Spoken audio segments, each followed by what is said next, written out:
Hello दोस्तों, कैसे हैं आप लोग।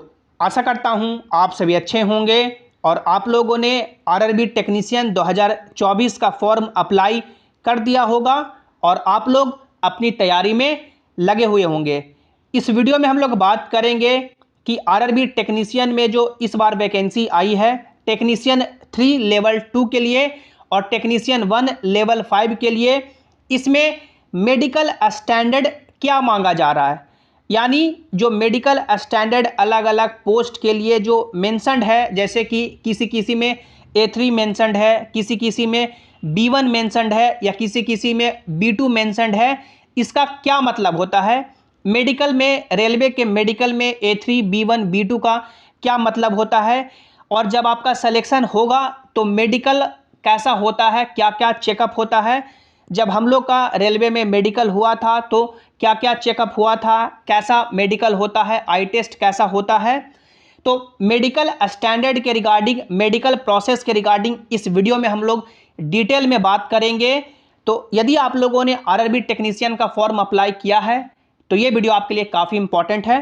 पूरे वीडियो को आपको ध्यान से देखना है और यदि आप लोग जेसिंग क्लासेस पे पहली बार आए हैं या अभी तक भी सब्सक्राइब नहीं किए हैं तो कर लीजिए, ताकि जो भी रेलवे के आगे के अपडेट हो उसकी सही और ऑफिशियल जानकारी आपको मिल सके। आप लोग यहाँ पे देख सकते हैं, ये आरआरबी टेक्नीशियन का ऑफिशियल नोटिफिकेशन है जिसमें सभी पोस्ट के रिगार्डिंग रिक्वायर्ड मेडिकल स्टैंडर्ड मांगा गया है। सबसे पहले आप लोग ये देखिए, टेक्नीशियन ग्रेड 1 जो आपका लेवल 5 की भर्ती है, इसमें मेडिकल स्टैंडर्ड B1 मांगा गया है। उसके बाद देखिए टेक्नीशियन ग्रेड 3 जो ब्लैक स्मिथ की पोस्ट है, इसके लिए B1 मांगा गया है। टेक्नीशियन ग्रेड 3 ब्रिज के लिए B1 मांगा गया है। Technician grade 3 carriage and wagon के लिए B1 मांगा गया है। टेक्नीशियन ग्रेड 3 क्रेन ड्राइवर के लिए B2 मांगा गया है। टेक्नीशियन ग्रेड 3 डीजल इलेक्ट्रिकल के लिए B1 मांगा गया है। टेक्नीशियन ग्रेड 3 डीजल मैकेनिकल के लिए B1 मांगा गया है। टेक्नीशियन ग्रेड 3 इलेक्ट्रिकल के लिए B1 मांगा गया है। टेक्नीशियन ग्रेड 3 इलेक्ट्रिकल TRS के लिए B1 मांगा गया है। उसके बाद देखिए टेक्नीशियन ग्रेड 3 EMU के लिए B1 मांगा गया है। टेक्नीशियन ग्रेड 3 फीटर के लिए B1 मांगा गया है। टेक्नीशियन ग्रेड 3 परमानेंट बे के लिए B1 मांगा गया है। Technician grade 3 refrigerator and air conditioning के लिए B1 मांगा गया है। उसके बाद देखिए टेक्नीशियन ग्रेड 3 राइवर्टर के लिए B1 मांगा गया है। Technician grade 3 signal and telecom department के लिए B1 मांगा गया है। टेक्नीशियन ग्रेड 3 ट्रैक मशीन के लिए A3 मांगा गया है और टेक्नीशियन ग्रेड 3 टर्नर के लिए B1 मांगा गया है। और लास्ट जो आपका है बिल्डर टेक्नीशियन ग्रेड 3 में, उसमें आपका B1 मांगा गया है। तो ये सभी 18 जो पोस्ट है आरआरबी टेक्नीशियन 2024 के लिए जिसमें रिक्वायर्ड मेडिकल स्टैंडर्ड बताया गया है, इसमें B1, B2 या A3 यानी 3 कैटेगरी के ही मेडिकल स्टैंडर्ड मांगे गए हैं। अब इसमें B1, B2 या A3 का क्या मतलब होता है, आप लोग यहाँ पे देख सकते हैं। ये आरआरबी टेक्नीशियन का ऑफिशियल मेडिकल का चार्ट है जिसमें A3, B1 और B2 के बारे में बताया गया है कि किनको A3 मिलेगा, किनको B1 मिलेगा और किनको B2 मिलेगा। रेलवे में जो सबसे जो आप मान सकते हैं मेन आपका मेडिकल का टेस्ट होता है या जो आपका मेडिकल का स्टैंडर्ड डिपेंड करता है वो आपका आई पे ही डिपेंड करता है। यानी आपका आई जितना अच्छा होगा उतना आपको बेहतर मेडिकल स्टैंडर्ड दिए जाएंगे। अब यहाँ पे A3 मेडिकल स्टैंडर्ड किनको मिलेगा, तो A3 मेडिकल स्टैंडर्ड का जो क्राइटेरिया है कि आप लोग फिजिकली फिट हैं और रेस्पेक्ट में, यानी हाथ पैर से फिट हैं।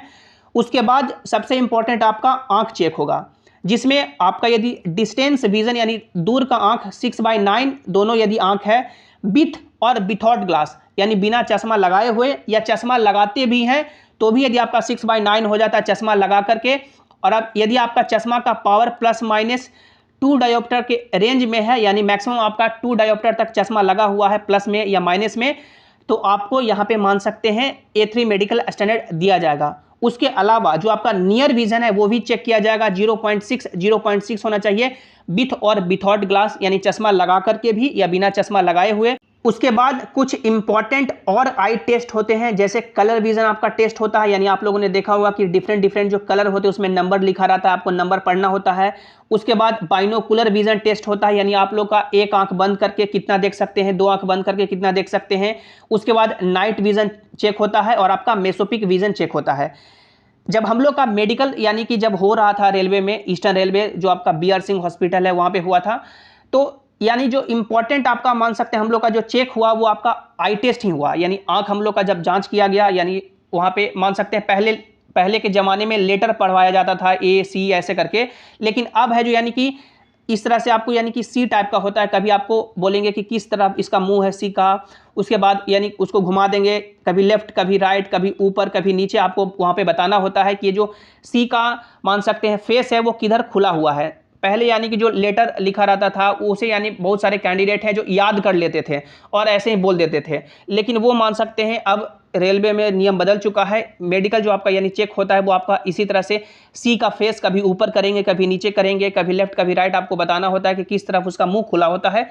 तो इस तरह से आपका आंख चेक होता है। उसके बाद आपको यानी कि नियर विजन चेक करने के लिए आपको यानी कि एक किताब पढ़ने के लिए देते हैं, बोलते हैं यहाँ पे हाथ रख के आप लोगों को किताब पढ़िए, और उसके बाद मान सकते हैं कलर विजन के लिए 2-4 लेटर आपको पढ़वाएंगे, जो बुक से होता है वो आप लोग पढ़ लेते हैं, तो वो यानी कि वो समझ जाते हैं कि आपका आंख अच्छा है। उसके अलावा मान सकते हैं ये जो टेस्ट होते हैं जैसे कि बाइनोकुलर विजन या नाइट विजन या मेसोपिक विजन, ये चेक यानी कि जनरली नहीं ही किए जाते हैं, यदि हो भी सकता है, लेकिन यदि आपका यानी मान सकती है ये 3 टेस्ट पास कर लेंगे, दूर का पढ़ने का, नज़दीक का पढ़ने का और कलर विजन, तो वो समझ जाते हैं कि आपका आंख है जो बेहतर है। अब B1 मेडिकल स्टैंडर्ड का देखिए कि physically fit in all respect, यानी हाथ पैर से आप लोग फिट हैं। उसके बाद जो आपका डिस्टेंस विजन, दूर की दृष्टि है, यदि एक आंख 6/9 है, दूसरा 6/12 है, चश्मा लगा करके या बिना चश्मा लगाए हुए, तो आपको मान सकते हैं B1 मेडिकल स्टैंडर्ड दिया जाता है। और B1 में यहाँ पे जो मैक्सिमम आपका पावर हो जाता है वो आपका +-4 डायोप्टर तक, यानी प्लस का 4 या माइनस का 4 लगता है तो आपको यहाँ पे एलिजिबल होंगे। उसके बाद नियर विजन आपका 0.6 होना चाहिए, चश्मा लगा करके या बिना चश्मा लगाए हुए। उसके बाद देखिए must pass test of colour vision, यानी B1 मेडिकल स्टैंडर्ड में भी कलर विजन का जो टेस्ट है आपको पास करना होगा, binocular vision, night vision and mesopic vision. तो ये आपका B1 मेडिकल स्टैंडर्ड है।